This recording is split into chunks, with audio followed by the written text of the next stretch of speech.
Tristesse, désolation, stupéfaction, incompréhension, ce sont les mots qui reviennent le plus souvent lors de la destruction du foyer La Providence, ravagé par un violent incendie. Implanté au cœur de la ville de Cayenne, il était plus qu'urgent de prendre certaines dispositions afin de sécuriser les lieux. C'est un pan du patrimoine guyanais qui s'en va. Cet établissement a accueilli de milliers d'enfants. Nous perdons un bâtiment sur notre territoire, un bâtiment donc, qui est inscrit au patrimoine. Et là, aujourd'hui, nous sommes obligés, en tout cas, d'enclencher sans délai les opérations de déblaiement et de destruction, parce qu'il y a vraiment un danger de péril imminent. Il ne vous aura pas échappé que ce bâtiment est à côté du collège Nonon et de l'externat Saint-Joseph et aussi que l'école Samuel Chambaud. Donc demain matin, dès 7h30, 8h, il y aura plein de jeunes à côté de ce bâtiment. Et le risque est vraiment trop important. Nous sommes obligés donc de procéder donc, à sa démolition. Le foyer de la Providence était avant tout le témoignage d'une page de la vie sociale guyanaise. Ce bâtiment fut d'abord un orphelinat pour filles, puis un centre d'accueil.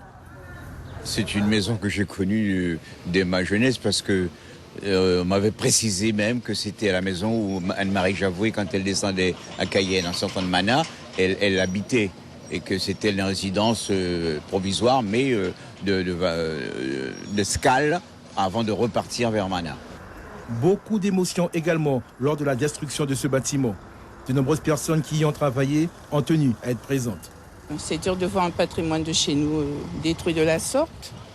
Et j'ai passé quand même des années de ma vie quand je suis revenue au pays. Donc c'est très dur de voir qu'on n'a pas pu s'en occuper avant, surtout que c'est historique.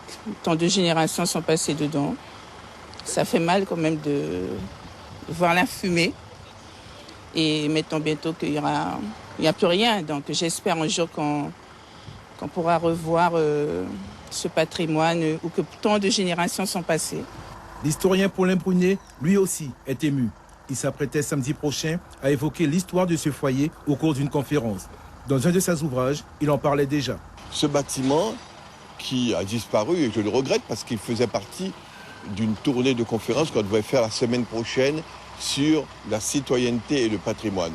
Ce bâtiment fait partie de l'une des grandes constructions guyanaises réalisées par une grande famille bourgeoise guyanaise, Melchior Égaré, et c'est bien dommage que pour quelques semaines de trop, ce bâtiment a disparu des écrans radars de l'histoire de la Guyane. Depuis 2 ans, ce bâtiment était en phase de réfection. Le nouveau lycée de l'externat Saint-Joseph de Cayenne devait être construit sur ce lieu. L'OGEC, l'organisation de gestion des établissements catholiques, ne change pas pour autant ses plans, malgré ce violent coup d'arrêt. La réhabilitation devait démarrer sous peu.